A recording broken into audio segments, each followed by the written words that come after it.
आता मला सांगताना नाना आनंद वाटतो।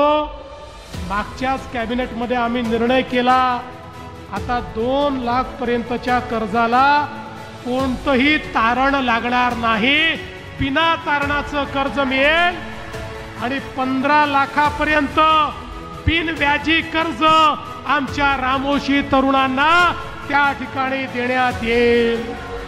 महामंडळाचे व्यवस्थापक या ठिकाणी आहेत, त्यांना मी सूचना करतो, शेवटी समाजामध्ये जागृती कमी आहे, नेते फिरतायत, पण तुम्ही देखील स्वतः समाजातले तरुण हुडकून काढा, त्या तरुणांना प्रशिक्षणाच्या योजना सुरू करा, त्या प्रशिक्षणानंतर त्यांना कर्ज द्या आणि त्यांना आपल्या पायावर उभं करा।